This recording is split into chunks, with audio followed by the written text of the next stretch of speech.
Welcome back, everyone. I'm Canadian Moose Plays, and this is City Skylines 2.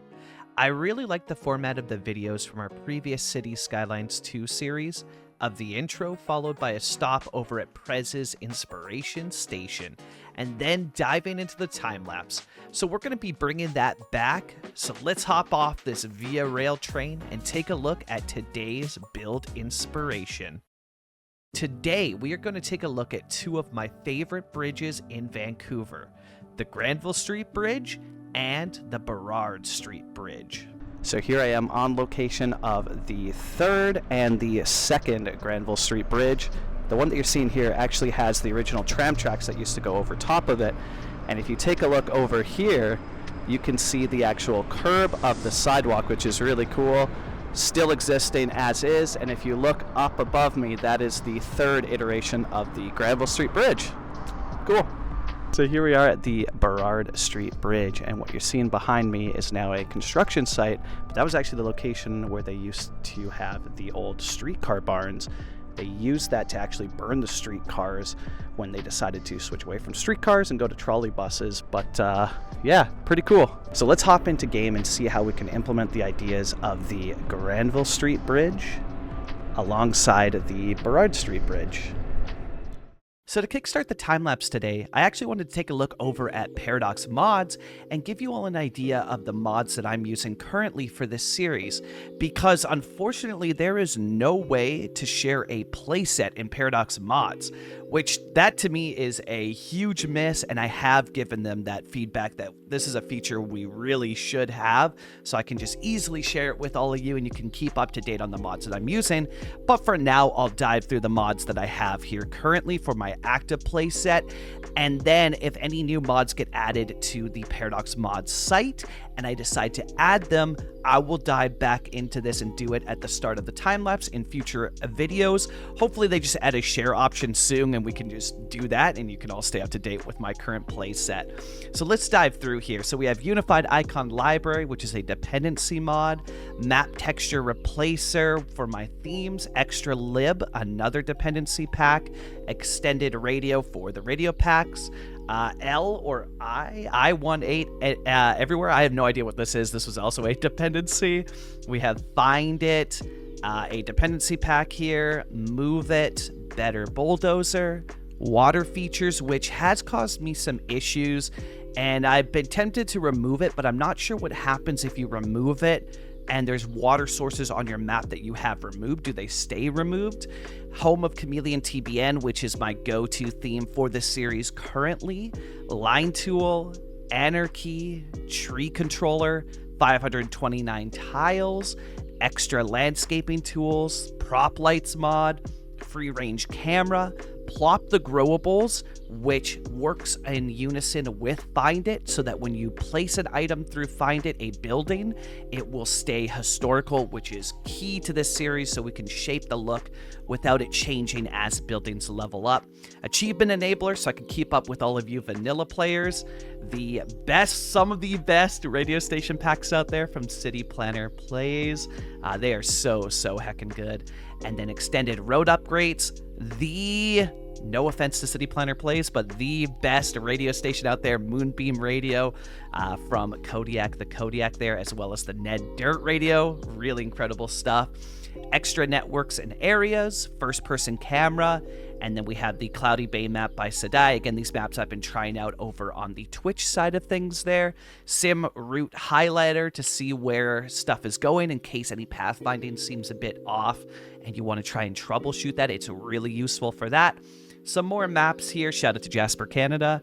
And actually, I think that's all maps. Yeah, and Infinite Demand, which will be really useful for this build, because although we've only plopped and we will continue to plop in this episode, I do want to start to mix in zoning with plopping. So that will be key to kind of give me the zoning that I want and be able to zone what I want to combat the game when the game doesn't want to give me the zoning that I want.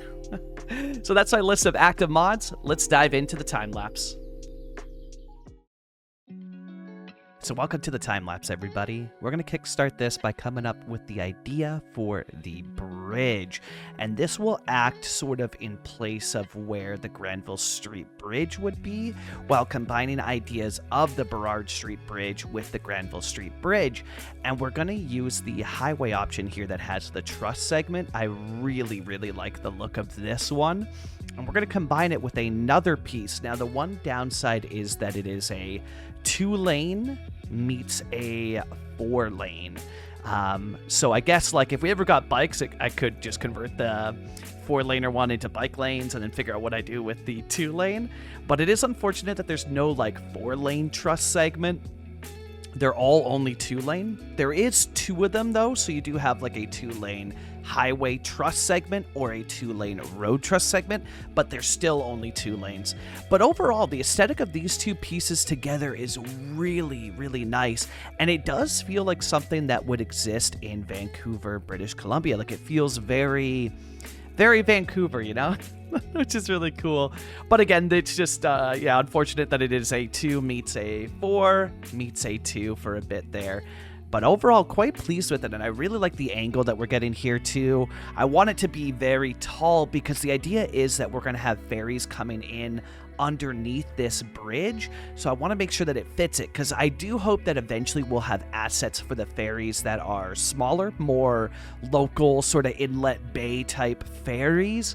Right now, they're very big. They're not like cruise ship big, but they are quite big regardless, and so they are we got to make sure that the bridge is tall enough to accommodate the size of these.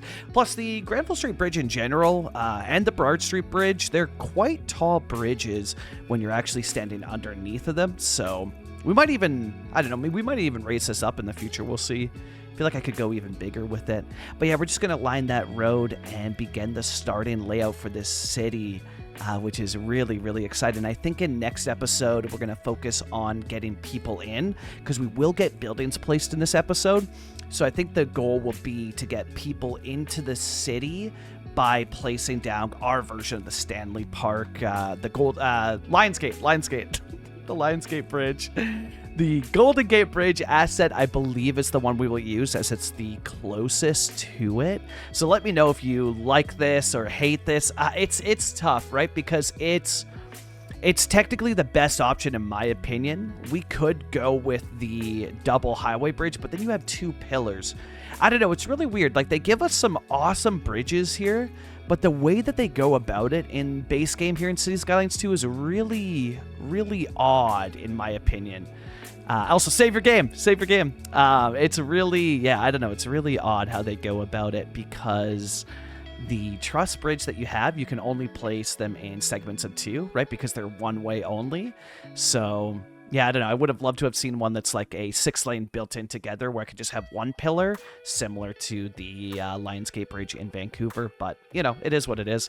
There's the approach. And again, I'm really liking the profile of this bridge. It's going to be kind of like the big focal point of the city as well, too, right?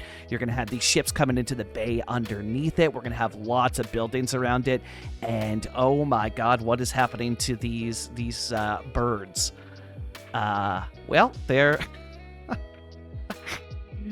yeah, 1 like equals 1 prayer, guys, you know, for the birds. Also, feel free to take a screenshot here. This is the theme that I am using, as mentioned in the mods list showcase that kickstarted this time lapse. It is all Home of Chameleon, and I have not touched the tiling. I might touch it in the future, but currently I have not done anything to it yet. I've just left it as is because it looked really good how it is. It's got a good aesthetic. I might actually see if I can figure out how to make those themes, because they're just using, from my knowledge on it, they're using high definition textures to kind of sort it, or like that's what they use to set each texture, is just to a high definition picture. I could just go out and take pictures of different textures in Vancouver here. So like I could go to the beach, take the photo of what I would consider a generic beach texture for Vancouver. And likewise, the cliff one's going to be hard, right? Because what do I do for that? I could go to a mountain and take a picture. But like, yeah, that one's going to be a little bit tougher So I might just use something online and see if I can find like a really nice cliff texture for it. But yeah, beach dirt texture, completely easy to do. I forget what all the textures are in there, but yeah, I think it would be super easy to do. Saw this asset from the signature list, and here we are using Move It. Oh my god, does it feel so good? Like with Find It, Move It, and then the picker that's built into Find It, it's really feeling like Cities Skylines 1. I'm so pleased with the game now, and even with the limited assets, honestly, I am kind of loving it. Kind of really having a blast. No idea what was going on with this road, but we got it to work there in the end. I decided to go with a big arterial road here for the main road that will sit along the coastline here along this little bay inlet.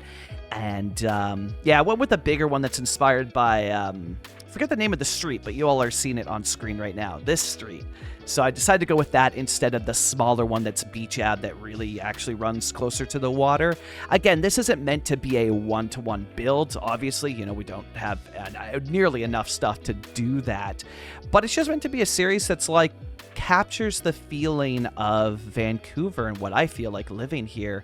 And I hope we're able to achieve that in that series, even with the limited amount of assets. So a lot of it's just going to be like, yeah, this feels like a Vancouver-type city. Let's do that. And that's going to be my approach for it. So we're going to come in here and drag out the alleys. Alleys are a big thing in Vancouver. They are everywhere throughout the downtown, so I want to make use of the alleyway roads a lot. And if you disable certain turning, you can actually get a continuous median, which is really cool in the game. So again, you want to disable left turns for the roads and then straight throughs, and you will get a continuous median, which is really nice. That building too, I love it. It's a signature building. Looks like something straight out of Vancouver, especially in the area that we're kind of basing this off of, which is really cool. So we're going to use this pedestrian path along the water, and my idea is that at some point, again, when we do get bikes, I might convert, because the pedestrians can also walk on the sidewalk, I might convert that pedestrian path into bikes. We will see.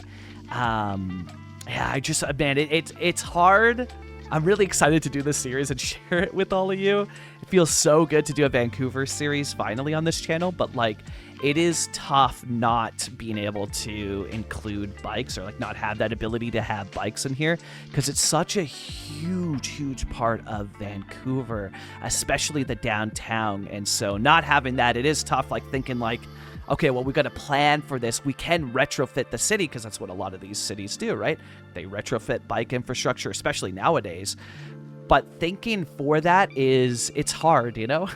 It's hard. So expect a lot of changes in this series, especially when bikes eventually do come out. We are going to be doing a lot of changes for it to kind of make it, make it fit the bikes, you know? So nothing is permanent, I don't think, in this series.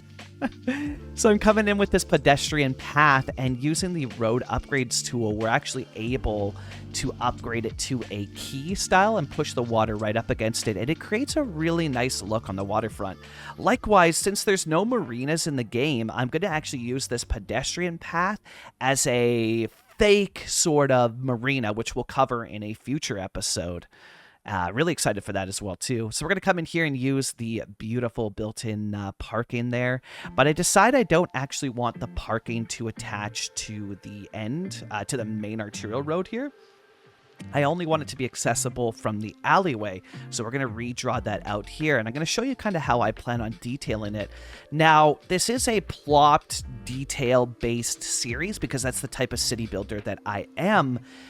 However, I find detailing quite interesting in Cities Skylines 2. Obviously, you can go really in depth, as Solly has showcased in his own series, but I find the detailing in Cities Skylines 2, the simpler I approach it, the better it ends up looking. I feel like you don't really need a lot in this game to make an area look detailed, and I think this also comes down to the assets that are incredibly detailed. So when you're detailing around these assets now, because the assets themselves are already heavily detailed, you don't really need to do a lot to really add emphasis to an area and make it feel complete. And I quite enjoy that. Again, I got into detailing because my cities felt so bland in Cities Skylines 1. And then I realized, oh, wow, well, if I'm into detailing now, I have to do so much work just to get it to look good, and then, you know, there it is, and I enjoyed it for sure, but I always wish that the detailing and a lot of the work could be done for me. So that is a huge plus in City Skylines 2, where it feels like a lot of this work is already done, which is really nice. And then I remembered that this road doesn't actually connect, so we're going to adjust the theme there. And this is just using the Find It mod to use Pavement Surface 1 to give it that asphalt look, which is really, really nice. And I don't understand how they didn't include this parking lot into the base game. It's perfect. It would have been nice if it came in and when you place the parking lot road, it already has the asphalt for it, but it's already such a useful thing that I'm blown away. There's a lot of stuff actually that I've seen in the dev mode that's now getting introduced through mods that I'm so shocked was not included in the base game. And this could come down to a multitude of things, you know, lack of time, you know, whatever it might be. But yeah, still quite shocked that a lot of this stuff is not really included in the base game, and you have to use dev mode or mods to uncover it. So I wanted to touch on real quickly the question of the video, and this is something that I want to bring back and introduce because I love doing this in the Rural Canada A series. So today's question is a question that I've asked before because, you know, after returning to the YouTube for a while, or like finally being back after my hiatus that took a while, I just like asking this and seeing sort of where everybody's from. So let me know in the comments below, where are you watching from? We're going to come in here with the spruce trees, and they're probably one of my favorite. Actually, they are without a doubt my favorite tree asset. Them alongside the birch, just because they are so, it's so Pacific Northwest, you know? Birches are everywhere out here. The spruce trees are a big thing here. I really hope that at some point we get to see Gray Flame return to making assets for City Skylines 2. Or just making assets in general. Yeah, their assets were absolutely phenomenal and perfectly captured the Pacific Northwest. So I'm going to add these parking signs and sort of try to figure out how I can line them up and how I can make them look good, like they were built in together without having the pole stick through.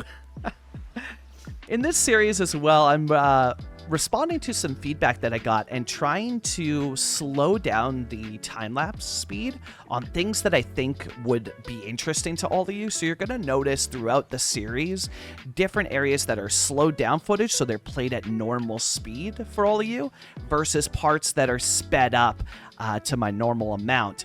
And yeah, let me know what you all think of this as well too. We've done a lot of new stuff in this video, obviously with the intro, and now with the areas that are like throughout the video that are sped up versus slowed down. And I hope you all are enjoying the format of the new videos. Personally, I'm quite enjoying them, and yeah, I really hope that all of you are as well too.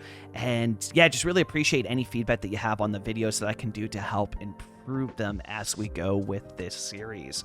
So we're starting to lay down some of the core buildings here, and now we're going to convert the pass into the quay on one side and push it up against the road here as well, so that we can start to sort of terraform and begin what the bay will look like here, this little inlet. And this whole inlet area is just inspired by False Creek in Vancouver. So we're going to move that over, and by turning off snapping, you can get a much more fine precision to move it over. Likewise, you can also just use move it, but I really like the snapping of this tool. That's the one big thing that I'm waiting for on move it, is to get better snapping so that we can align things a lot easier and smoother. I think would be really cool. So we're going to come in and just smooth up the terraforming there, and I'm already so pleased with the look of this. It's feeling really, really Vancouver-esque in my opinion, which is, I'm just, yeah, so pleased with it. Now, the one big thing that I'm struggling with is where to put power and where to show where water comes from, or our sewage comes from, our water comes from, and our power comes from. So for now, I'm just going to place the transformer station here, right with the city, and what we're going to do is actually import water and sewage and import power from outside connections until I can get a permanent spot for it. So that'll be the plan for that, but I do want to, in my series, really showcase where everything comes from, so that if you see power and water, right? The city's powered. We've got water. We've got sewage taken care of. But where is that done? And so that's something that I really want to showcase in this series. And I am thinking about building a custom river here and using the dam as one of our power sources like it is in Vancouver. I just am not the most talented at creating, like designing, you know, I'm not a map maker, right? So I'm not that good at designing custom rivers. So we'll see if I can come up with something, or maybe I just outsource it, do a swap series with another fellow creator out there and get them to build the the dam for somebody that's more talented and build a custom stream, which I'm totally not opposed to doing that at all. So I saw this building had the angle, and I was like, I wonder if I can line it up with that and create an angle off here as we push into the bay towards the area that will be our, you know, quote unquote main street area of the build. And what a perfect asset for that angle. So pleased with that. So we're going to replace it here now that we got the road to the right spot. And just get it. Yeah. Oh man, that's gonna look so nice with that aligned to the thing. Coming in with move it just to drag it over slightly, and I'll do some more detailing on it, include some surfaces and whatnot to really detail that out. So I think that will look really nice there. But yeah, all in, I'm really pleased with this series so far, and really pleased with how things are looking. It's just so exciting. I've been wanting to do, like, Vancouver's a city I'm really passionate about, of course, living here now for 10 plus years. It's just a city that I've got a lot of knowledge around, and a city that I've been wanting to share over on YouTube through a City Skylines build for a while now. So really excited to be able to do that. And yeah, interesting that it came through Cities 2. I always thought it would have been Cities 1 that I finally brought over a Vancouver build. So I did notice that things were a little bit too close to the water, and that did concern me just a little bit. So I decided that we're going to start to raise things up here because it was just a little bit too close to the water for me. So we're going to raise it up just slightly. I think this is a really good height. It also helps in making the bridge appear even taller, which is nice. It's something that I had been wondering, will it be tall enough for the ferry? And so I think what we're going to do as well is get a ferry terminal set up before I design the on and off ramps of the bridge, so that we can make sure that the height is correct for ferries coming under. That way we don't have this huge detailed area and then realize, oh heck, the bridge is not tall enough and I've got to redo all of this stuff, right? So that would be not the most fun time. So I figure let's get ahead of it and see what the height is. And now I'm going to take you on a painful trip through trying to create this pathway here. The pain of pathing on an angle, because I want it to be flush against the sidewalk, but I also want it to fit this curve here. So trying to get this in proved to be such a pain. And then I realized, oh heck, I want to use MoveIt's node controller, right? Their built-in node manipulation on this road anyways. So we want to stretch it out. So I had to, delete all the stuff that I'm doing with the path, go in with MoveIt, and then get the node correct. But here we are still trying. Haven't realized yet that I should probably use MoveIt on the node because there's going to be a different starting point for it. So we're still trying to finagle that around the corner. It was a time doing this. I was literally pulling my hair out, just like, what the heck am I doing here? So we finally realized that I should probably use MoveIt on this node and just really stretch it out there. So we're going to come into the manipulation mode and start to stretch it out there. Ooh, it is such a nice feature, eh? Look at that. Damn, what an awesome feature. And again, I can't wait for snapping, because it is a little bit hard to align things without snapping. It's something that I hope we get pretty soon here with MoveIt, is able to snap along that center line as you're pulling the node out. So yeah, I imagine that will come soon as well too, which will be really nice. When that happens, oh man, we're in for a great time. And it's cool too, because I haven't seen anything or really heard anything from Mac Sergey, the creator of Node Controller, Intersection Marking Tool, Network Multi-Tool, aside from the Modding Dev Diary. So I really hope that those mods are going to be coming over, because they are, in my opinion, for City Skylines 1, Mac Sergey had some absolutely essential mods. And I really hope that we get to see these for this game. So now that we have that, I'm going to draw out the path and finally get it all connected up here properly the way I want it to look. And then we just come in here with the built-in mini move it, as I call it, and push it over. I'm going to leave you guys with this and the footage, and I'll connect with all of you in the live play wrap-up portion of the video.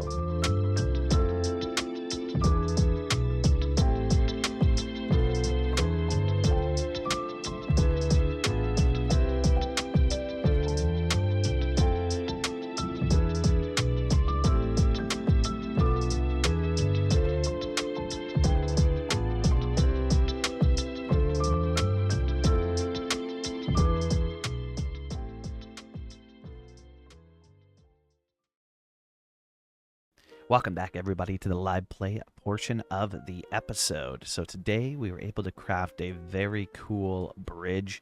Really pleased with how this turned out as well, too. Definitely wish that I could change this. But you know what also I'm thinking, too, is this would be cool if we had the ability to add bike lanes in the future. I really think that they're going to do bike lanes with the way that you do... where is it here? The buses? I think that's how they're going to do it. This one. I could see them adding it in that way, right? So you do that, and then boom, that's your bike lane. That would be so sick. That'd make it super easy. I would love that. So that could be cool, right? Because we could go in and just kind of do that. I don't even know. Does it work? Yeah, see? Like that. That would be really cool, I think, to get like some bike stuff on there. I also realized, though, this is not... You know what? Can we just do this right now? Live with all of you? Can we do this? Hold. No, okay, I'll do it off camera. Don't worry. I'll get that fixed. I'll use Move It. I'll get it sorted. We'll get that working. But yeah, super pleased with the waterfront. My thinking as well, too, is that this will become a bike lane of sorts at some point. Although then I realize here where the pedestrian's going to go. So we'll see. I mean, worst case scenario, if we keep this one as a bike lane, I don't know, like eventually we're going to have to retrofit it when bikes come. I'm probably thinking about it too much because who knows like when the bikes will actually come. But yeah, we'll see. When we do, what's you know, it'll be like 6 episodes of just rebuilding the city from the ground up. Stoked that we were able to get this to line up as well too. I think that looks really nice that this wall aligns with this. I hope at some point I'll be able to come in and clean this stuff up because I would really actually like to push this building right up against here, but unfortunately I can't get in there to remove stuff.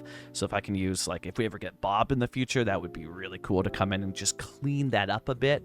But yeah, not an insane amount to talk about in this live play. You know, it starts out small and eventually it gets really big. So it's very simple, you know, humble beginnings, but really excited for this. Plopped more than I thought I would. We will start including some zoning. I think I'm going to try and work out a mixture as well. And because of the lack of assets, too, it's not going to be like a one-to-one based off of Vancouver, just merely inspired by the city that I live in. And I think this is a cool way to do it, right? We're kind of combining, you know, elements of the Granville Street Bridge with the Burrard Street Bridge. I'm just really pleased with the way that it turned out. I think it looks really good. We'll do the loops at some point. I think... Yeah, one of the loops might actually just connect into this road. We'll see. I'm going to have a crossroad over here. We'll see. I'm going to keep the loops. They're removing them in present day, but I'm going to keep them for this build. So yeah, this is it. This is it so far. Here's the full view of the map as well. And I like that we have lots of these mountains around. They're a great way to sort of justify ending sprawl in a city, which is really cool. So we'll be able to, you know, sprawl up to the mountains, leave it there. But overall, I'm really stoked with the start of this build. And I like that the bridge is just off-centered because I think it's going to create a cool break in sort of the generic, you know, square-shaped grid. I love just little things like that can just be a little bit off-centered. So I think that's really cool to have in there. But yeah, that's pretty much it for this episode. Thank you so much for taking the time to check out this video. I'm Canadian Moose Plays, and if you enjoyed the content, consider leaving a like or subscribing, and check out the Discord to connect further. A huge shout out to my patrons, Disney Dude, Fish Bob, Braygard, The Yed, and Anthropophagic. I will catch you all on the next episode.